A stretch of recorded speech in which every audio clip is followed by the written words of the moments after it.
At the Mountains of Madness by H.P. Lovecraft. Read by Richard Coyle. Part 2. The Flight.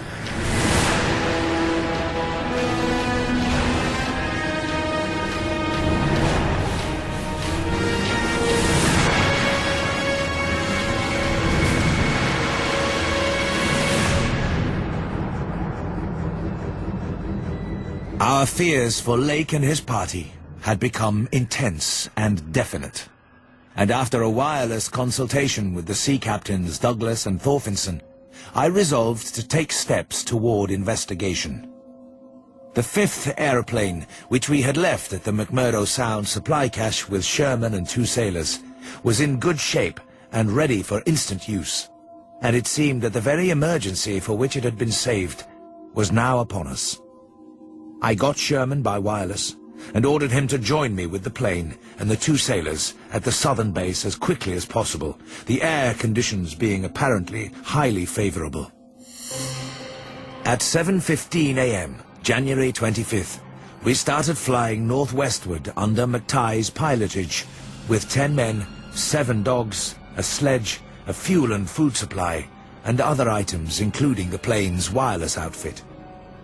The sailor Larson was first to spy the jagged line of witch-like cones and pinnacles ahead, and his shouts sent everyone to the windows of the great cabined plane. Despite our speed, they were very slow in gaining prominence. Hence we knew that they must be infinitely far off, and visible only because of their abnormal height. I could not help feeling that they were evil things. Mountains of madness, whose farther slopes looked out over some accursed ultimate abyss.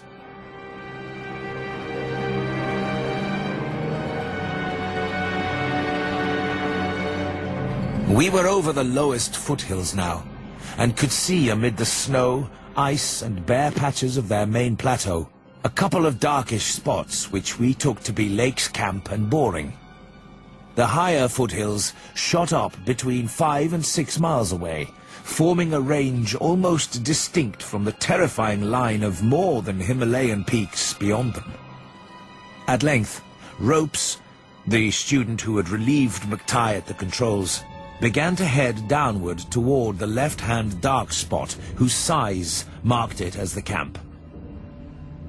Some hours after our landing, we sent a guarded report of the tragedy we found, and reluctantly announced the wiping out of the whole Lake party by the frightful wind of the preceding day, or of the night before that. 11 known dead. Young Gedney missing. People pardoned our hazy lack of details through realization of the shock the sad event must have caused us, and believed us when we explained that the mangling action of the wind had rendered all 11 bodies unsuitable for transportation outside. We brought back all the books, scientific equipment, and other incidentals we could find, though much was rather unaccountably blown away. Spare tents and furs were either missing or badly out of condition.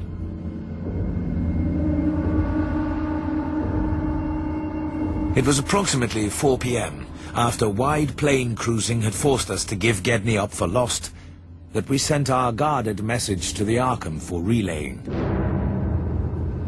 About the 14 biological specimens, we were pardonably indefinite. We said that the only ones we discovered were damaged, but that enough was left of them to prove Lake's description wholly and impressively accurate. It was hard work keeping our personal emotions out of this matter, and we did not mention numbers, or say exactly how we had found those which we did find. We had by that time agreed not to transmit anything suggesting madness on the part of Lake's men, and it surely looked like madness to find 6 imperfect monstrosities carefully buried upright in 9-foot snow graves under 5-pointed mounds punched over with groups of dots in patterns exactly those on the queer greenish soapstones dug up from Mesozoic or Tertiary times. The 8 perfect specimens mentioned by Lake seem to have been completely blown away. We were careful, too, about the public's general peace of mind. Hence, Danforth and I said little about that frightful trip over the mountains the next day. On our return at 1 a.m., Danforth was close to hysterics, but kept an admirably stiff upper lip. It took no persuasion to make him promise not to show our sketches and the other things we brought away in our pockets, not to say anything more to the others than what we had agreed to relay outside, and to hide our camera films for private development later on. So that part of my present story will be as new to Parbody, McTighe, Ropes, Sherman and the rest as it will be to the world in general. Indeed, Danforth is closer-mouthed than I, for he saw, or thinks he saw, one thing he will not tell even me. As the public knows, our return to the world was accomplished without further disasters. Since our return, we have all constantly worked to discourage Antarctic exploration. But now that Starkweather Moor party is organizing, and with a thoroughness far beyond anything our outfit attempted. If not dissuaded, they will get to the innermost nucleus of the Antarctic and melt and bore till they bring up that which we know may end the world.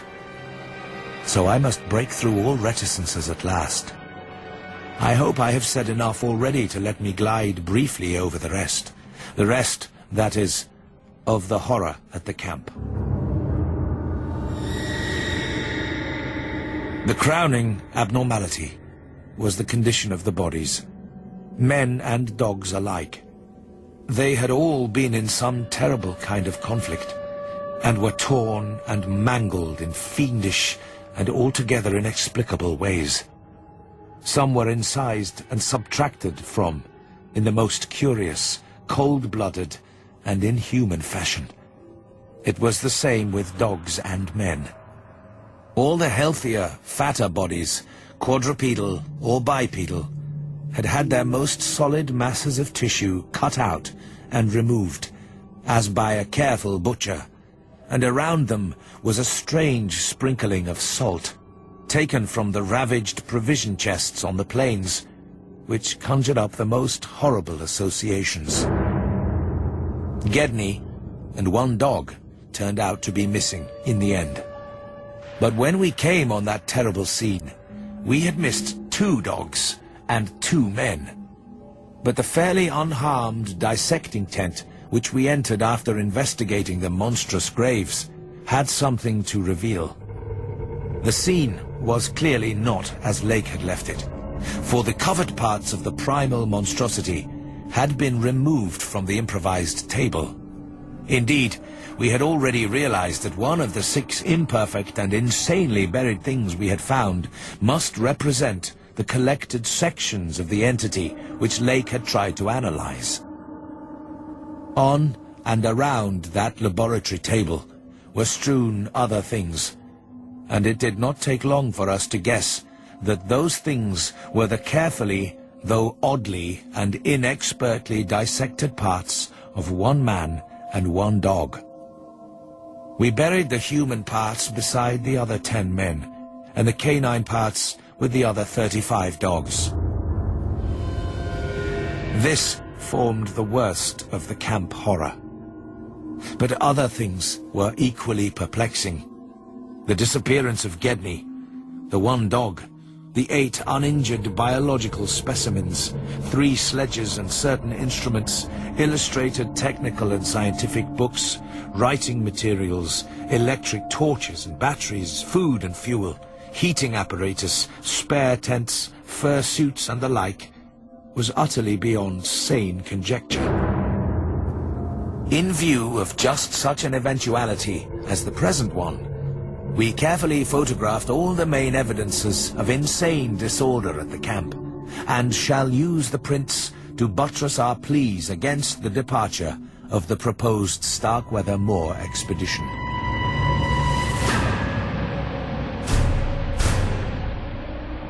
Our first act after finding the bodies in the shelter was to photograph and open the row of insane graves with the five-pointed snow mounds.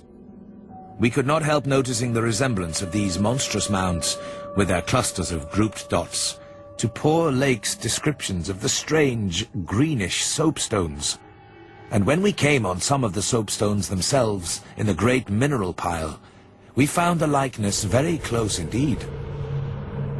In spite of all the prevailing horrors, we were left with enough sheer scientific zeal and adventurousness to wander about the unknown realm beyond those mysterious mountains. As our guarded messages stated, we rested at midnight after our day of terror and bafflement, but not without a tentative plan for one or more range-crossing altitude flights in a lightened plane with aerial camera and geologist's outfit, beginning the following morning. It was decided that Danforth and I try it first, and we awaked at 7 a.m., intending an early flight. However, heavy winds, mentioned in our brief bulletin to the outside world, delayed our start till nearly 9 o'clock.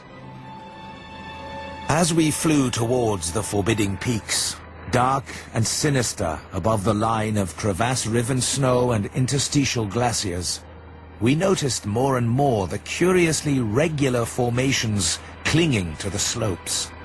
The ancient and wind-weathered rock strata proved that these pinnacles had been towering up in exactly the same way since a surprisingly early time in Earth's history, perhaps over 50 million years. How much higher they had once been, it was futile to guess. But everything about this strange region pointed to obscure atmospheric influences unfavorable to change, and calculated to retard the usual climatic processes of rock disintegration. How to account for such things in this place was frankly beyond me, and I felt queerly humbled as a geologist. Igneous formations often have strange regularities, like the famous Giant's Causeway in Ireland, but this stupendous range, despite Lake's original suspicion of smoking cones, was above all else non-volcanic in evident structure. The curious cave mouths, near which the odd formations seemed most abundant, presented another, albeit a lesser puzzle, because of their regularity of outline.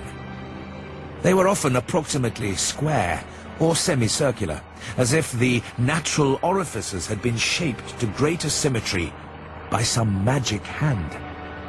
Their numerousness and wide distribution were remarkable, and suggested that the whole region was honeycombed with tunnels dissolved out of limestone strata. Such glimpses as we secured did not extend far within the caverns, but we saw that they were apparently clear of stalactites and stalagmites.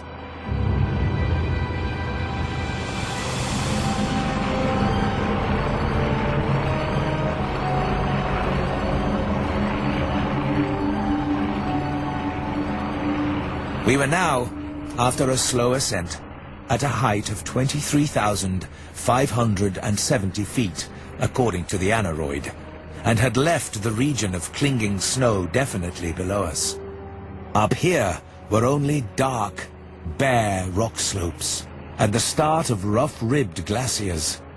But with those provocative cubes, ramparts, and echoing cave mouths to add a portent of the unnatural, the fantastic,